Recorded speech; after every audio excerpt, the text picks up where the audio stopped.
दोस्तों, बहुत ही बड़ी और बहुत ही भीषण खबर निकलकर सामने आ रही है। खबर कुछ ऐसी है कि कल रात रात के अंदर इतना जोरदार भीषण युद्ध हुआ है कि इजराइल के ऊपर हमास ने करीबन 200 रॉकेट अटैक अंजाम दिए हैं। सिर्फ एक रात की मैं आपको बता रहा हूं, और इन हमलों ने इजराइल को लगभग दहला ही दिया है। लेकिन इसका जवाब देने की जिम्मेदारी अब आई इजराइल की सेना पर। इजराइल की सेना ने तुरंत जोरदार जवाबी कार्रवाई करी है।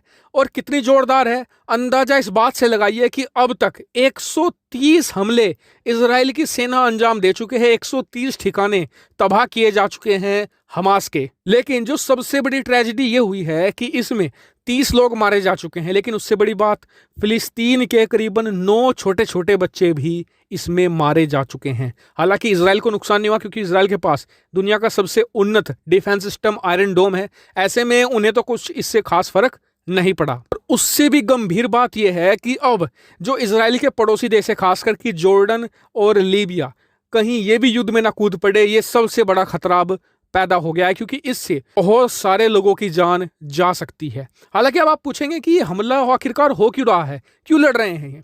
तो इसका कारण यह है कि अब से कुछ 3 दिन पहले, आप सभी लोग जानते हैं कि रमजान का महीना चल रहा है, सभी लोग रोजे रखते हैं। तो हुआ क्या, आप स्क्रीन पर देखिए, आपको 2 स्ट्रक्चर दिख रहे होंगे। जो पहला है, जो गोल्डन कलर का आपको दिख रहा है, ये डोम ऑफ रॉक। लेकिन जो दूसरा स्ट्रक्चर है, ये है मस्जिद अल अक्सा। यहाँ पर क्या होता है कि हर साल रमजान के महीने में जो फिलिस्तीन के नागरिक हैं, मुस्लिम हैं, जो वो आते हैं, क्योंकि ये मुस्लिमों की तीसरी सबसे पवित्र जगह है। मक्का मदीना के बाद यही सबसे ज़्यादा सेक्रेट जगह है मुस्लिमों के लिए। तो यहाँ पर बहुत सारे लोग इकट्ठा हुए नमाज के लिए। लेकिन उसी दौरान हुआ क्या कि कुछ शरारती तत्व थे जो फिलिस्तीन के थे, उन्होंने जो इजराइल के यहाँ पर सुरक्षाकर्मी थे, पुलिस वाले थे, इन्हें एक तरीके से चिढ़ाना शुरू कर दिया। फायर वर्क यानी कि पटाखे शुरू कर दिए, उनकी तरफ को कुछ घटिया इशारे भी किए और बुरा भला कहना शुरू कर दिया, कुछ नारेबाजी भी शुरू कर दी। अब इसके जवाब में जो इजराइल की पुलिस और सुरक्षाकर्मी वहां पर तैनात थे, वो भड़क गए। उन्होंने वहां पर लाठीचार्ज कर दिया। वो लोग अंदर भी घुस गए और वहां पर भी जोरदार लाठीचार्ज उन्होंने किया। अब इससे मामला और भड़क गया, क्योंकि जो लोग शांतिपूर्वक वहां पर नमाज एक तरीके से कर रहे थे अपनी, वो भी भड़क गए। और फिर मामला और ज़्यादा गर्म हो गया और दोनों तरफ से जोरदार पत्थरबाजी हुई। फिर इजराइल ने और ज़्यादा कड़ा एक्शन लिया और ज़्यादा लाठीचार्ज किया। तो मामला इससे भड़कता चला गया। और दुनिया भर के ज़्यादातर देश आज की तारीख में यही कह रहे हैं कि इजराइल को एक्शन लेना था, ठीक था, लेकिन उन्हें मस्जिद के अंदर नहीं घुसना चाहिए था। जिस तरीके से उन्होंने वहां पर लाठीचार्ज किया, वो शायद नहीं करना चाहिए था, क्योंकि इससे ही मामला ज़्यादातर भड़का है। क्योंकि वो देश जिन्होंने हाल ही में इजराइल के साथ संबंध बेहतर स्थापित किए हैं, उन्होंने भी ये कहा है कि आपको अगर एक्शन लेना था तो बाहर ही ले लेना था, आपको अंदर नहीं घुसना था। लेकिन खैर, जो हुआ हो गया।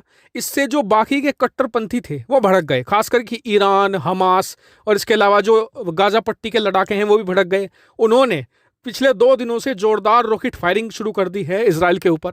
और अब इजराइल इसका बदला ले रहा है एयर स्ट्राइक करके, इसके अलावा मिसाइल स्ट्राइक करके।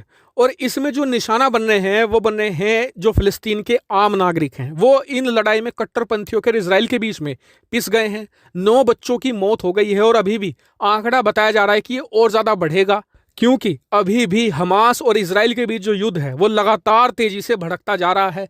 और स्थिति ये है कि जो ईरान है वो आग में घी डाला है, और जो आसपास के देश हैं इजराइल के, उन्हें भी भड़का रहा है। ऐसे में एक बड़े युद्ध की आशंका यहाँ पर बन रही है।